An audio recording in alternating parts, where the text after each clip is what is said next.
मोक्षमार्गस्य नेतारं वेत्तारं कर्मभोवृतां ज्ञातारं विश्वतत्त्वानां वन्दे तद्गुणलब्धये। श्री तत्वार्थ सूत्र ग्रंथ जी में आचार्य श्री उमा स्वामी जी महाराज 7वें अध्याय में शुभ आश्रव का वर्णन कर रहे हैं। इसके अंतर्गत हमने श्रावक के 12 व्रतों के बारे में जाना और अब सभी व्रतों के 5-5 अतिचार बताए जा रहे हैं, जिसमें हमने 5 अणुव्रतों के अलग अलग 5-5 अतिचार जान लिए, 3 गुण व्रतों के 5-5 अतिचार जान लिए और 4 शिक्षा व्रत में कल हमने सामायिक के 5 अतिचार समझे थे और प्रोषद उपवास से शिक्षा व्रत के 5 अतिचार समझ लिए हैं। आज हम भोगोपभोग परिमाण व्रत के 5 अतिचारों के बारे में समझ रहे हैं। सूत्र नंबर 35 दोहराएंगे। सचित्त संबंध सम्मिश्राभिषो दुपक्वाहारा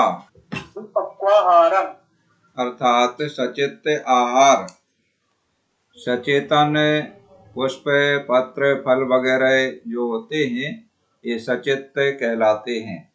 सचित्त से मतलब चेतन सहित होता है, तो उनका आहार ग्रहण करना ये सचित्त आहार हो गया। भोगोपभोग परिमाण में भोग खाने पीने की वस्तुओं से संबंधित ही होता है, इसलिए यहाँ पर खाने पीने से संबंधित ही अतिचार बताए जा रहे हैं।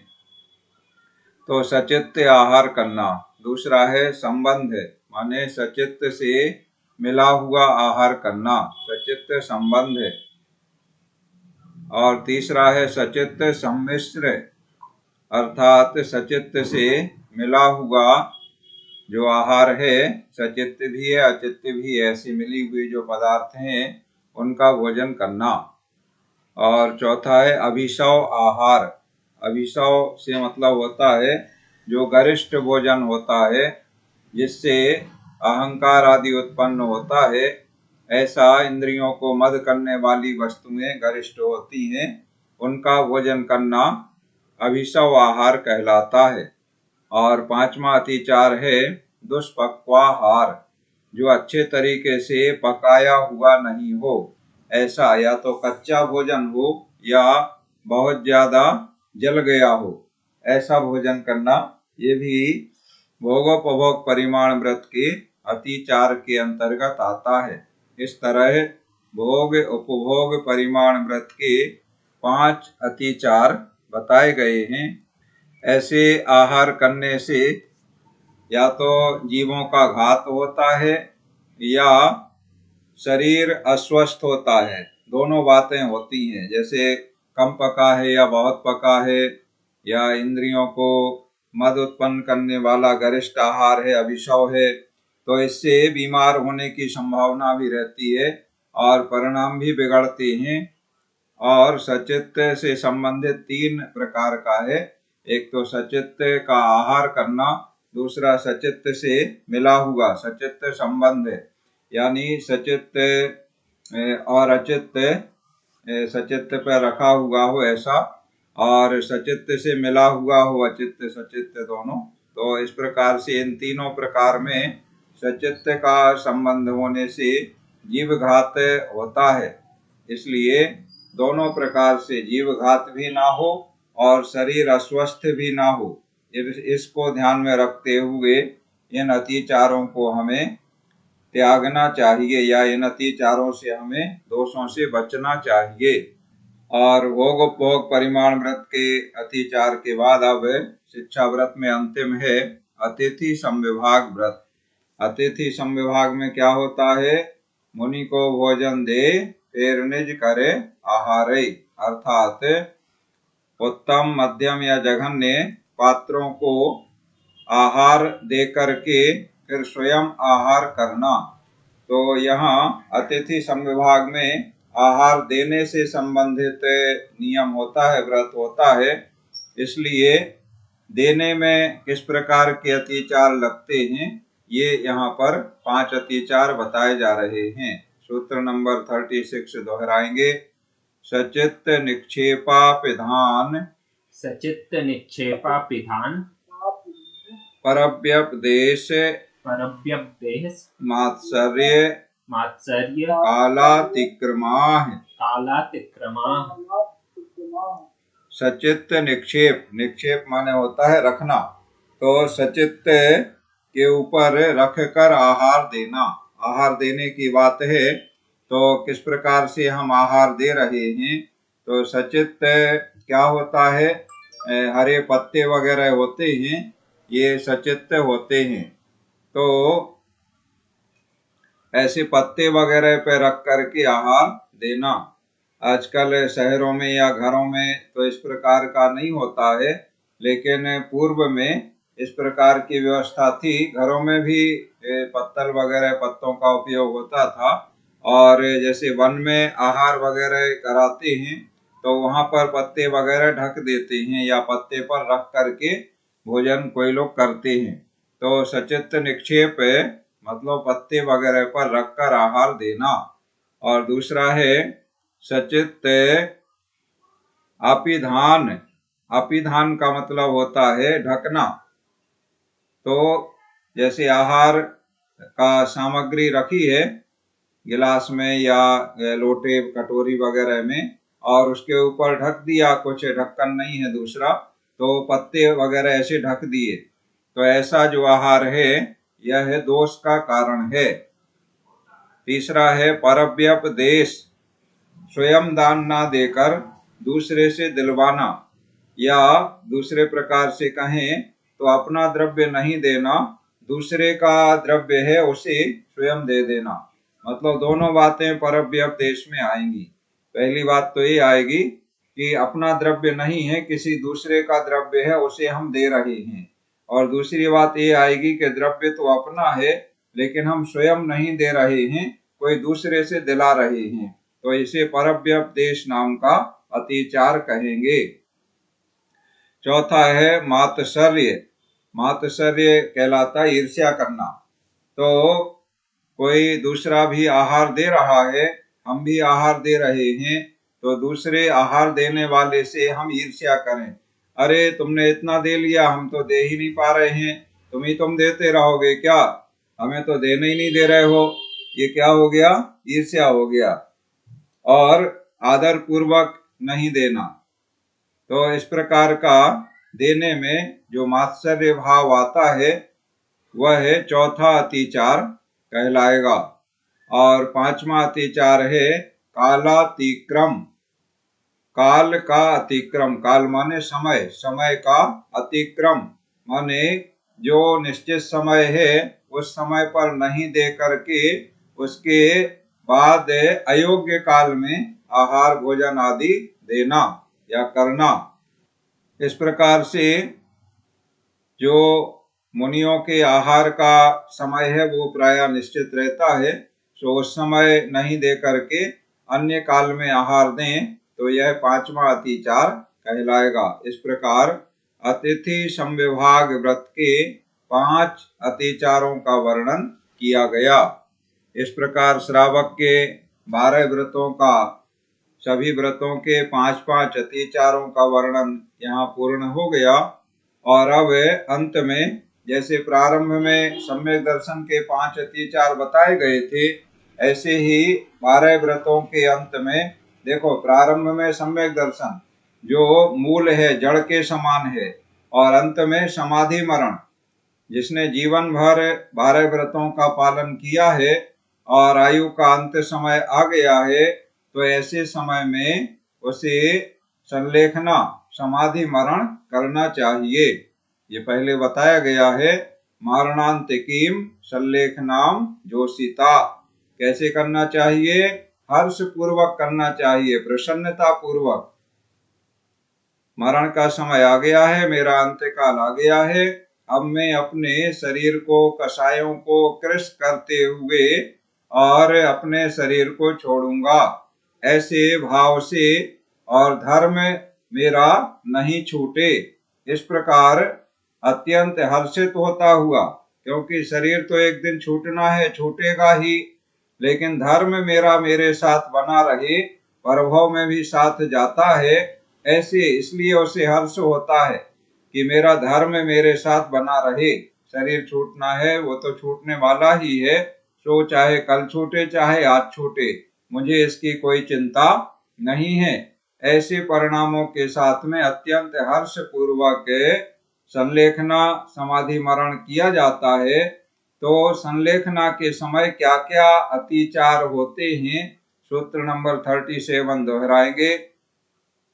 जीवित मरणाशंसा, जीवित मरण संसा, मित्रानुराग, मित्रानुराग, सुखानुबंध, सुखानुबंध, निदानानि, निदानानि। ये 5 अतिचार संलेखना के बताए गए। जीवित आशंसा और मरण आशंसा।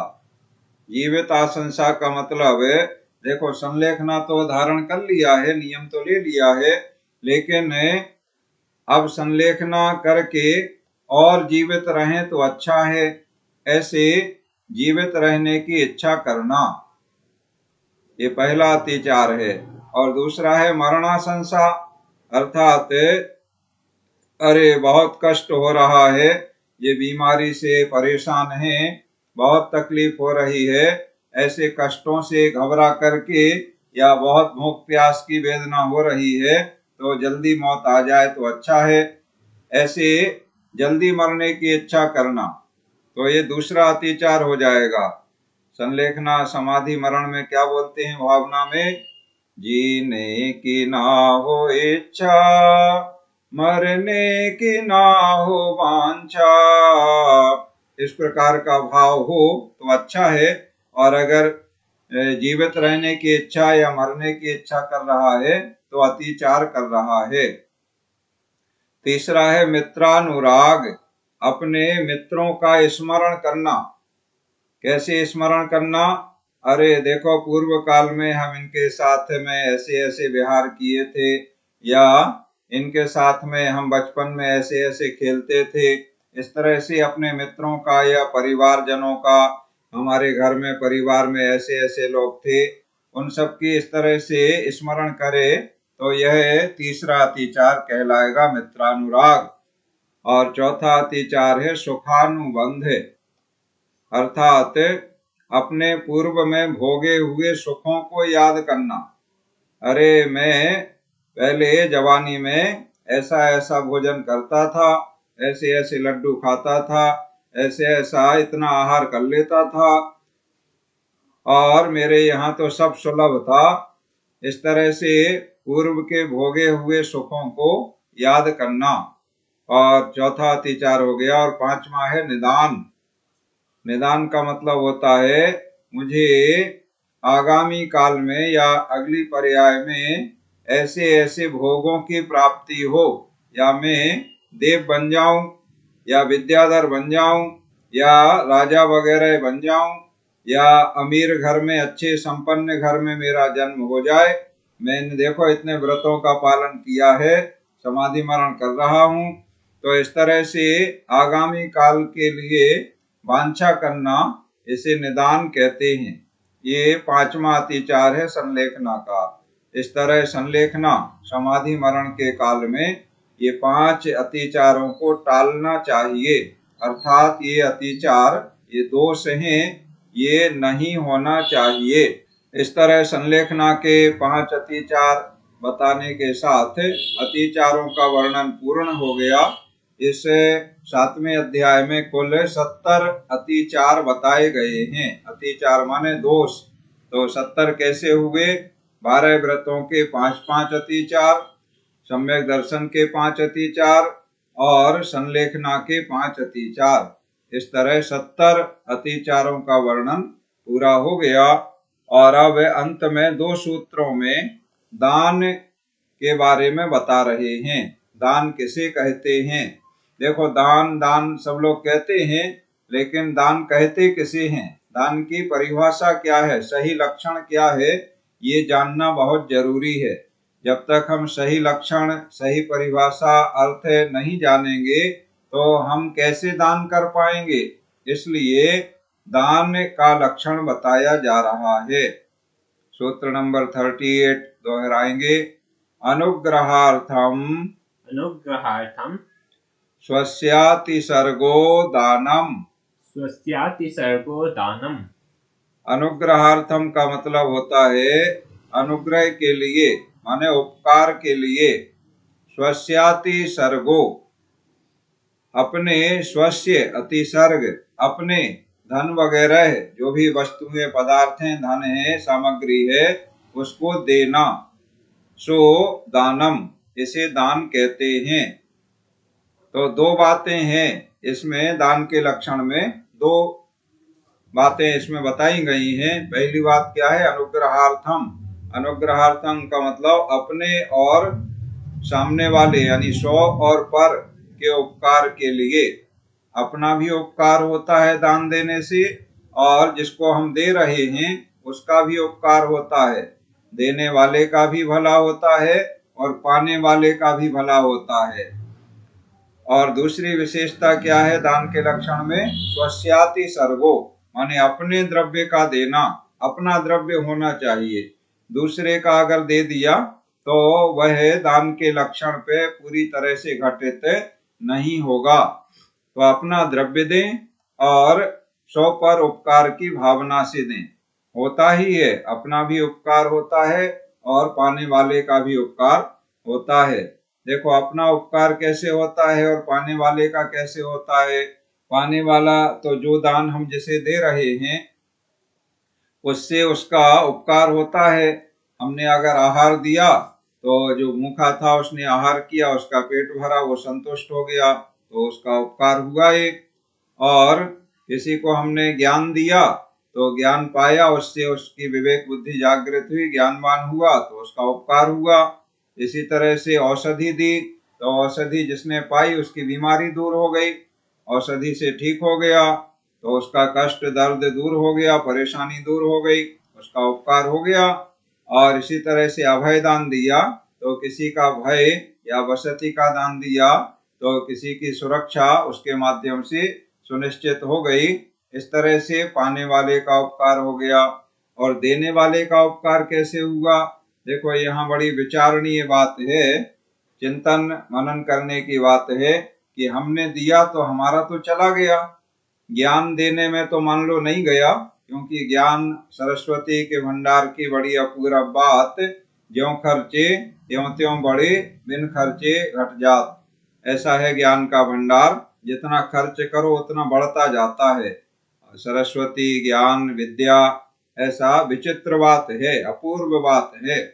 लेकिन दूसरी चीजों में धन या औषधि हमने दी तो वो तो अगर हमारे जेब में था 100 रुपया, हमने किसी को दे दिया, धन दे दिया या औषधि में दे दिया, आहार में दे दिया, तो हमारी तो जेब खाली हो गई, तो हमारा उपकार कहाँ हुआ?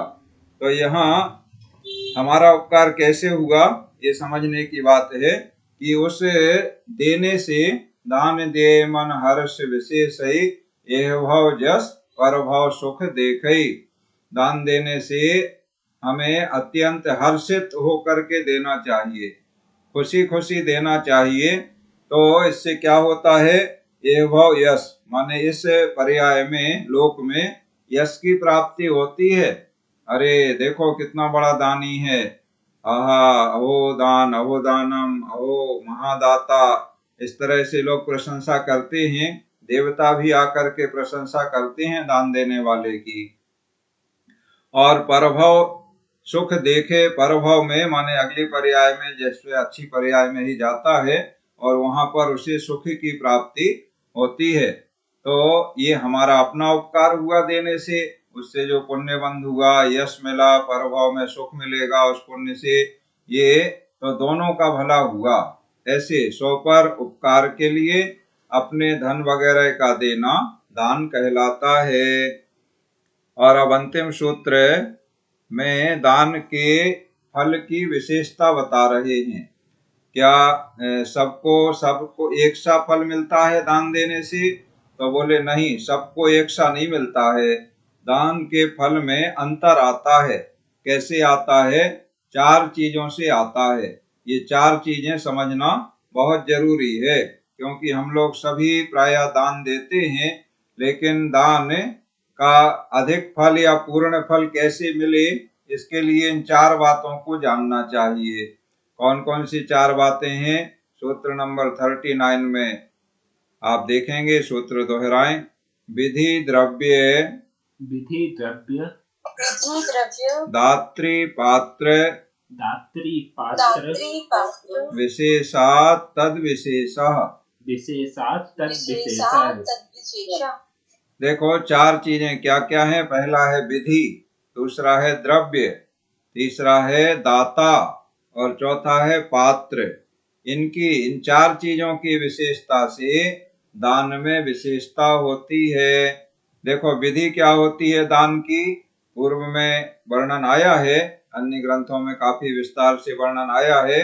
तो दान की विधि होती है, जैसे मुनियों को आहार वगैरह देते हैं तो नवधा भक्ति पूर्वक आदर पूर्वक आहार आदि दान देना, ये दान की विधि कहलाती है। कोई भी किसी भी प्रकार का दान हम दे रहे हैं तो उसमें हमारा एक विशेष आदर विनय भक्ति उसमें दिखना चाहिए। जिसको हम दे रहे हैं उसके प्रति आदर का भाव होना चाहिए, श्रद्धा का भाव होना चाहिए, अश्रद्धा का भाव ना हो, अनादर का भाव ना हो, तो दान का फल अच्छा होता है। दूसरा है द्रव्य। द्रव्य कैसा होना चाहिए? जो हमने न्याय नीति पूर्वक अर्जित किया हो और ऐसा और स्व अपना जिसके हम मालिक हैं वह द्रव्य होना चाहिए, तो दान का फल अच्छा होता है। इसके बाद आहार वगैरह जैसे हम दे रहे हैं तो उसमें द्रव्य कैसा हो? मुनियों को आहार दे रहे हैं तो आहार सात्विक होना चाहिए, शुद्ध होना चाहिए, जो उनके तप स्वाध्याय आदि की वृद्धि में सहायक होता है। ऊपर जो अतिचार बताए गए हैं, अमीषव गरिष्ठ भोजन या दुष्पक को कम पका या बहुत अधिक जला हुआ, ऐसा नहीं होना चाहिए आहार का जो सामग्री है भोजन वगैरह उसके लिए। इसके बाद है दात्र। दात्र माने दाता। दाता जो दान देने वाला है उसे दाता बोलते हैं। तो दाता कैसा होना चाहिए? दाता के 7 गुण बताए गए हैं। तो 7 गुण में विशेष बात वही है कि उसके अंदर दान दे करके खुशी होना चाहिए। माने दान हमने दिया तो ऐसा नहीं लगना चाहिए कि अरे हमारा तो धन चला गया, हम तो फंस गए, दूसरा कोई देने वाला नहीं था इसलिए हमें देना पड़ा। ऐसा अगर भाव हो रहा है तो दान के फल में हीनता आ जाती है, और दान देकर के हर्ष हो रहा है, उत्साह बढ़ रहा है, तो दान का पूर्ण फल प्राप्त होता है। इसके बाद अंतिम विशेषता है पात्र। पात्र की विशेषता से दान के फल में अंतर आता है। कैसे पात्र को हमने दान दिया? तो जैन धर्म में या जैन आगम में 3 प्रकार के पात्र बताए गए हैं, उत्तम पात्र, मध्यम पात्र और जघन्य पात्र। इन 3 प्रकार के पात्रों को दान देने का विधान है। उत्तम पात्र में मुनि आते हैं और मध्यम पात्र में अणुव्रती जो श्रावक हैं वे मध्यम पात्र कहलाते हैं, और जघन्य पात्र होते हैं जो अव्रती सम्यक दृष्टि हैं, वे श्रावक जघन्य पात्र कहलाते हैं। तो जैसे हम उत्तम पात्र को आहार दें तो उत्तम फल मिलता है, मध्यम पात्र को आहार आदि जो भी दान दें तो मध्यम फल मिलता है, और जघन्य पात्रों को हम आहार दें या अन्य दान दें तो जघन्य फल की प्राप्ति होती है। इस तरह से इन 4 बातों पर निर्भर करता है दान का फल। इन 4 से दान के फल में, दान में विशेषता होती है और इसी के अनुसार दान का फल होता है। अन्य दान के पात्र नहीं है तो उत्तम मध्यम जघन्य पात्र के अलावा जो लोक में ऐसा देखा जाता है व्यवहार में, दया करुणा करके भी दान देने का प्रचलन है और करना चाहिए, ऐसी प्रेरणा ग्रंथों में आचार्यों ने की है, क्योंकि दया धर्म का मूल है। बिना दया करुणा के तो धर्म ही नहीं रहता है। तो कोई भले ही उत्तम मध्यम या जघन्य पात्र नहीं है, लेकिन अगर भूखा है तो भूखे को भोजन दें। पक्षियों को दाना वगैरह या पानी भी लोग रखते हैं पीने के लिए, दाना खाने के लिए। कभी कबूतरों के लिए दाना, कोई बंदरों को खिलाता है। तो ऐसे भूखे को करुणा करके खिलाना, या कोई बीमार है तो उसको औषधि वगैरह देना, ये करुणा दान कहलाता है। दया दान भी इसको बोलते हैं, करुणा दान भी बोलते हैं, और इसका भी फल होता है। और ये धर्म के अंतर्गत आता है। धर्म है दया, करुणा। तो इस प्रकार का दान भी हमें देना चाहिए। लेकिन ऐसा दान नहीं देना चाहिए कि हमने किसी को रुपया पैसा दिया और वो जाकर के उससे जीवों की हिंसा करे, या मांसाहार वगैरह करे, या शराब पिए, या अन्य व्यसनों में रत हो। ऐसे लोगों को धन वगैरह दान में नहीं देना चाहिए, क्योंकि उससे धर्म और पुण्य का फल कुछ नहीं मिलता है, उल्टे पाप लगता है। हमारा द्रव्य अगर इस प्रकार के कार्यों में जाए, पाप के कार्यों में लगे, तो ऐसा हमें दान, अपना द्रव्य धन आदि नहीं देना चाहिए। लेकिन अगर कोई शराबी है या मांसाहारी है और वह भूखा है और या बीमार है, तो उसका इलाज करा देना चाहिए, धन नहीं देना चाहिए उसको। या भूखा है तो अपने सामने भोजन उसको करा दें, चलो भाई तुम भोजन कर लो, भूखे हो तो अच्छे, वो भी आदर पूर्वक। आदर तो होना ही चाहिए, निरादर नहीं होना चाहिए। दान कभी भी हम जो दे रहे हैं फेंक करके नहीं देना चाहिए, अपमान पूर्वक नहीं देना चाहिए, अनिच्छा से नहीं देना चाहिए, तभी हमें उसके फल की प्राप्ति होती है। इस प्रकार से विधि, द्रव्य, दाता और पात्र, इन चार की विशेषता से दान के फल में विशेषता होती है, दान में विशेषता होती है। इस प्रकार सप्तम अध्याय तत्वार सूत्र जी में शुभ आश्रव का वर्णन करने वाला यह अध्याय पूर्ण होता है। और अब आगे आठवां अध्याय, जिसमें बंध तत्वों का वर्णन किया जाएगा।